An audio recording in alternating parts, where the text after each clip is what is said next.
Welcome to this explainer. Today, we are setting the stage for a truly fascinating journey into history to uncover the profound, absolutely uncompromising true meaning behind Surah Al-Kafirun. Now, if you grew up in a Muslim household, you likely learned this surah right after Al-Fatiha.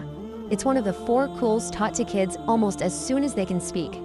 But behind these super familiar verses is a story of incredible tension, unbelievable resilience, and a high-stakes standoff that literally forever shaped the meaning of integrity.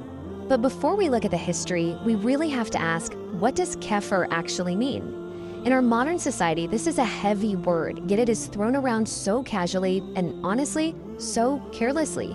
You might hear someone say, "Oh, he didn't come to Friday prayers today. He's a kafir." It's often used as this quick, easy label to judge others. But to truly grasp the power of this surah, we've got to strip away how the word is used today and look at its true, ancient origins.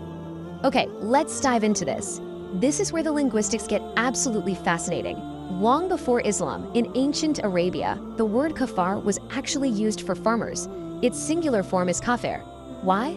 Well, because a farmer takes a seed and literally covers it up with soil. So in the Quranic theological sense, a kafir isn't simply someone who lacks information. It's someone who knows the truth deep down inside, just like a seed buried in the earth, but they deliberately cover it up with arrogance, denial, or pride. It's an active, conscious suppression of the truth. Section 1, the offer of compromise, a deceptive middle ground. So stepping back in time to 7th century Mecca, the early Muslims were facing a seriously high-stakes conflict.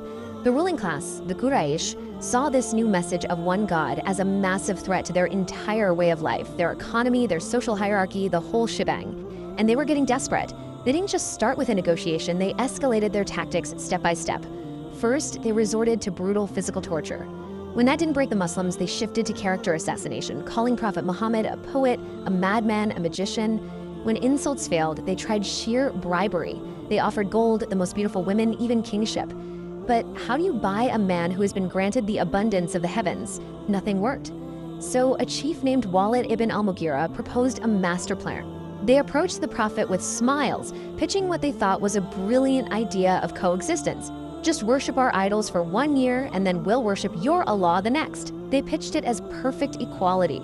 They even lowered the bar, basically begging him to just touch their idols once to show them respect. That's all they asked. It sounded so peaceful, so reasonable to a secular mindset, but it was the ultimate insidious offer of compromise. Section 2, a verse-by-verse verdict. The heavenly command. The Prophet of Islam didn't negotiate this offer.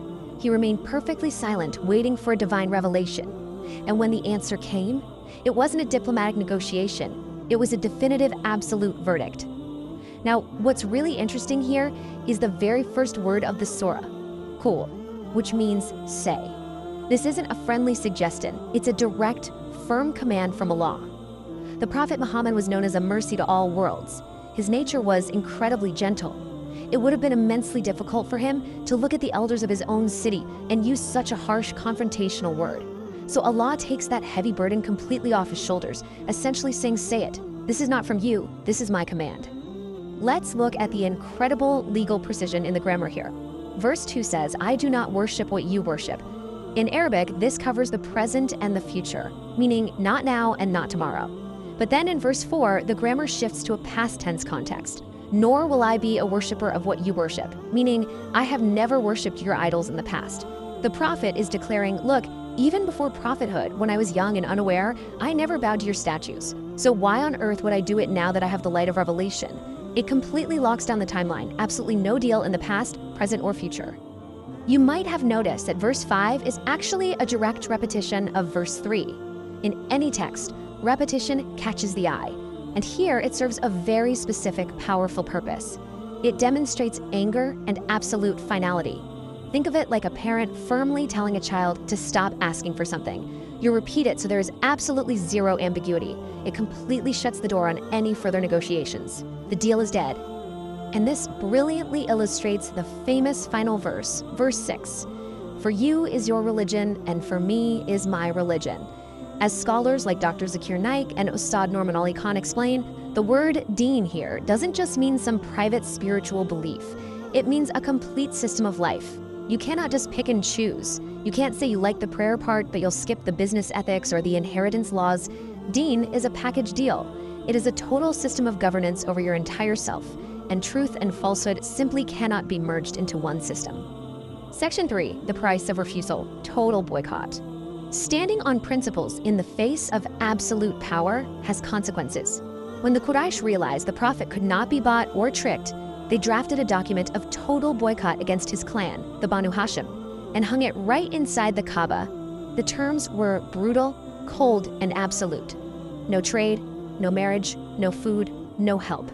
For 3 agonizing years, the early believers were forced into the barren valleys of Mecca, starving to the point where children literally cried from hunger, and people were forced to eat leaves just to survive. And the torture intensified during this period. Companions like Bilal were dragged onto the burning desert sand with massive rocks placed on their chests. Habab ibn al-Arat was pushed onto burning coals. So the crucial point is that even under this unimaginable torture, despite the hunger and isolation, not a single believer broke. Not one of them traded their faith. They remembered the lesson of Al-Kafirun and refused to compromise. Section 4, modern lessons, integrity today. It's super easy to look at this history purely as an epic story from 1400 years ago, but scholars point out that these lessons are urgently needed today. First and foremost, the text challenges us to correct our behavior within the community and stop throwing the word kafir around so easily. If a fellow Muslim slips or struggles openly, the historical consensus is that it doesn't mean faith is erased from their heart. The lesson here is that our job isn't to write a final judgment on someone, it's to pray for their guidance. Let's move to and see how this builds into our lives today. Modern pressure has a new name, and it's called compromise. Society constantly whispers at us to blend in, to relax our principles, maybe take out interest-based loans just because everyone else is doing it. We're pressured to mold to any crowd. But this surah serves as a really strict reminder while your manners should be gentle, your core principles absolutely cannot be sold for acceptance or comfort. This message is so central to the faith that the Prophet Muhammad actually stated that reciting Surah Al-Kafirun is equivalent to reciting 1/4 of the entire Quran. 1/4, that's incredible. Why? Because the core message of the entire Quran is Tawheed, the absolute oneness of God. And this surah purely, entirely, and unapologetically purifies belief from any trace of associating partners with him. In fact, scholars call this surah Al-Bara'a min Shirk, the surah of freedom from idolatry. Point out that the Prophet recited this daily in his Sunnah prayers at Fajr in the morning and Maghrib in the evening. He did it to remind himself every single day of his mission, and he advised his companions to recite it right before sleep as a protective shield for the soul, ending the day with a firm declaration of uncompromised loyalty to the Creator. So as we wrap up this explainer, the history of this surah leaves us with a deeply personal question. Does your loyalty change with convenience? Are you a servant of your Creator 24 hours a day, or do you let your core principles shift when the pressure mounts to fit in? Remember the farmers of ancient Arabia. The ultimate lesson of Al-Kafirun is to never ever bury the truth when things get tough. Thank you for joining me on this journey into the text, and I really hope this leaves you with plenty to reflect upon.